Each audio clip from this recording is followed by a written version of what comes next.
We started off quite well. We've got a nice dazzle of zebra, and there's looks like a couple of wildebeest, at least one black wildebeest that I can see in this group. And then earlier on, there was also a few red hartebeest. So a nice coexisting group up on this elevated area, which is quite nice. Good morning again, everybody. My name's Andrew, and I have Paul behind the camera, and we are going to explore the whole of Amakhala Game Reserve. We want to show you some nice animals today.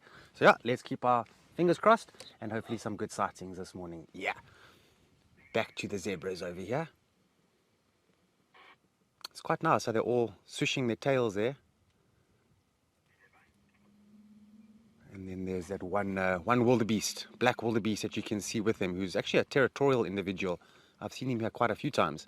And he's got a nice territory at the top here. And it's actually quite a nice area for a black wildebeest who's territorial, because the elevation is going to help it a lot. It's going to be able to see the breeding herds. It's going to be able to see other wildebeest bulls and predators. Okay, so we've actually got a visual of a baby elephant here. You can see all those elephants that are clustering there. Just sort of in the middle there is a young baby elephant. We can't see it 100% now, but hopefully as the herd moves a bit, we'll get a bit more of a glimpse of that young calf. It's not the only young calf I've seen in this group. There's another one. So there's at least 2 young calves in this group here. But I was mentioning earlier that Donkerhoek is actually a great place for the elephants, because there's a lot of privacy for them down there. There's not a lot of roads that go down there, and so when they go into Donkerhoek, essentially they've got that whole area to themselves, and the vehicles can't really approach. And what we have noticed about elephants, they really do map out an environment very well, and they sort of figure out where are the best places to have a bit of privacy. So if they have a young calf elephant, or perhaps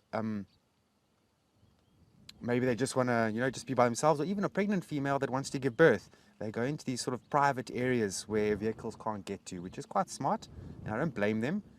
Everything needs privacy at some point.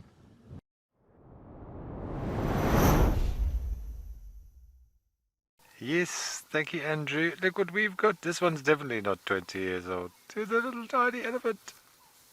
Hello, Mum. We're not going to hurt your baby, don't worry.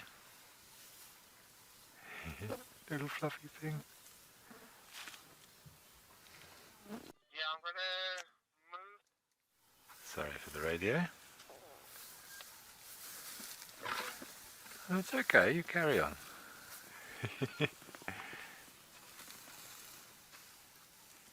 How cute is that? So sweet.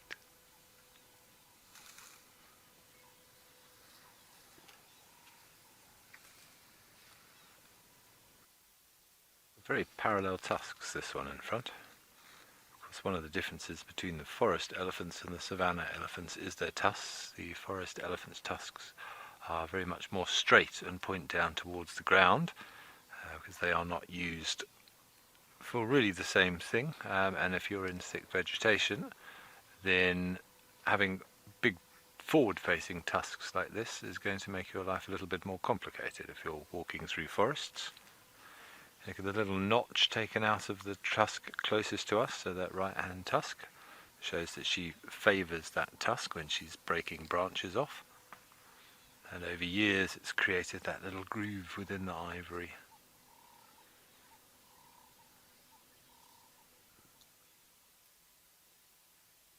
She's just debating us for a little bit.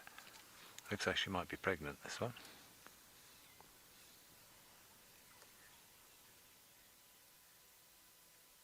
It is cute, isn't it? I don't know how many more times I can say it, but baby elephants are just such entertainment to watch. They just make you melt and go, oh, I want one.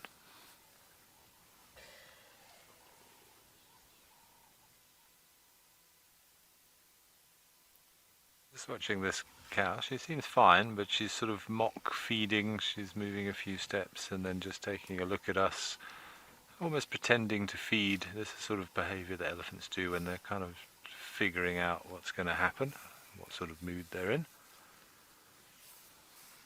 She looks like she's okay now.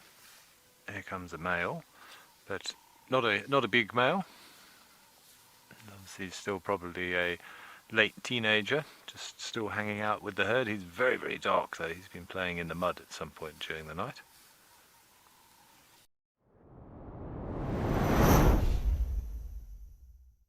Leopards are around. There could be a leopard lying in the bushes here. You never know. However, when the lions are around, they avoid the immediate area if they know the lions are there. So if they're aware of the presence of lion, and I'm saying immediate area like where we are now. But I've had a number of sightings in my career where we had lions, and 100 meters further we had a leopard. So what the leopards will do, they'll probably become a bit more secretive if there's currently a lot of lion activity in the area that they also live in. So they don't disappear. They will still stick to their territory, or actually home range rather, for this purpose of this conversation, because territory doesn't really become relevant there. Remember, territory is a home range that I've defended against the same species. But now you're working with two different species, so we're going to just refer to home range. So they will not leave their home range, but also the home range are so big that if the lions are here in this part of Pridelands, they'll probably just divert to a different part of where they normally live. And their home ranges can be a couple of thousand hectares.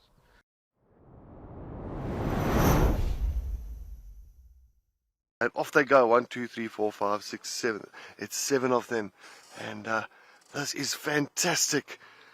And as you know, early in the morning, wild dogs are so active, late afternoon, doing most of their hunts and running around. But to keep up with these animals it is so difficult. And I'm absolutely happy about this. This is brilliant. And I'm sure they are going to go moving again very quickly, and off they go again.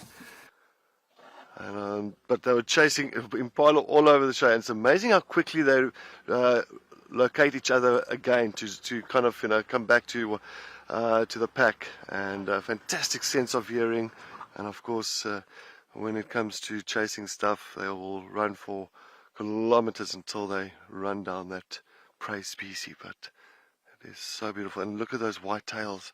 So it's easy for each individual to follow the pack by just following those white tails, almost like a follow me sign.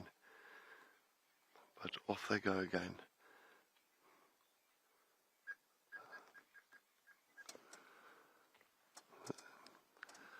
As I was saying, it is of course the pack of 7 that we have been seeing quite often around here at Madikwe, and we've been so fortunate seeing wild dogs.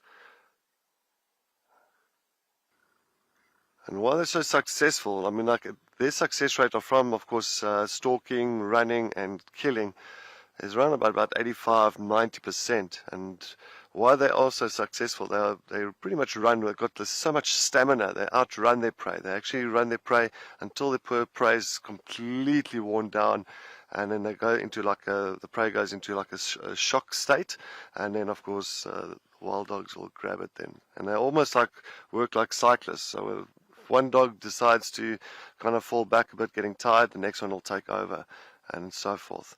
So they work very well as a hunting pack.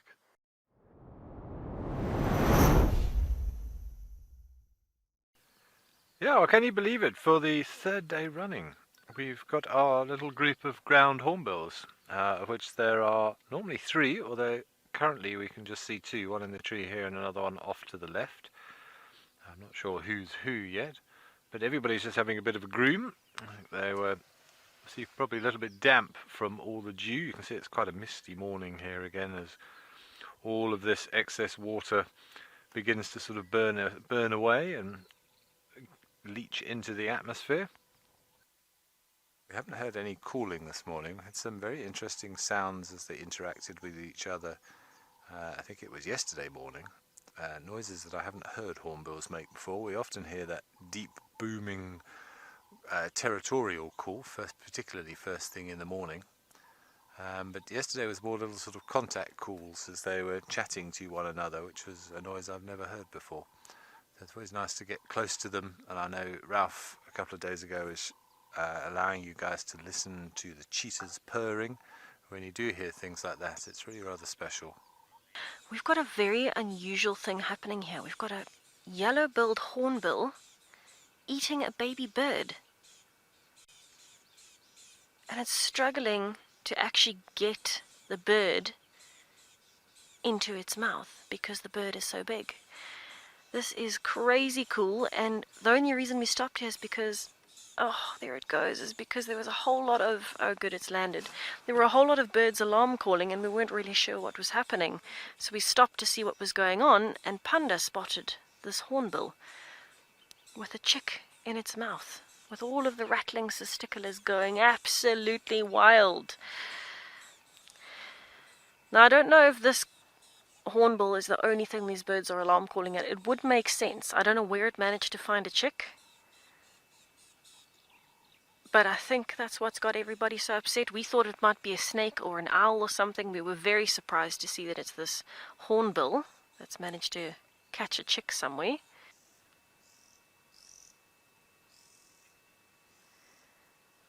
But regardless of what else has happened, we have had a great morning. And I just want to thank everybody who has joined us on safari this morning. It has been a pleasure having you on the back of our safari vehicles, sharing all of these wonderful wild moments with us. Hopefully you'll join us again this afternoon for our sunset safari, where hopefully there'll be a few more cats around. But if there aren't, at least we know there's a whole lot of other animals and a wealth of birds waiting for you. If you want to keep it wild between now and then, you can stay tuned for Escape to Nature, which starts just after our sunrise safari. But from Panda and I and the rest of the SafariLIVE crew, we hope you have an amazing day. We will see you at 3:30 p.m. Central African time. For now, enjoy being out in the bush and escaping to nature. See you later.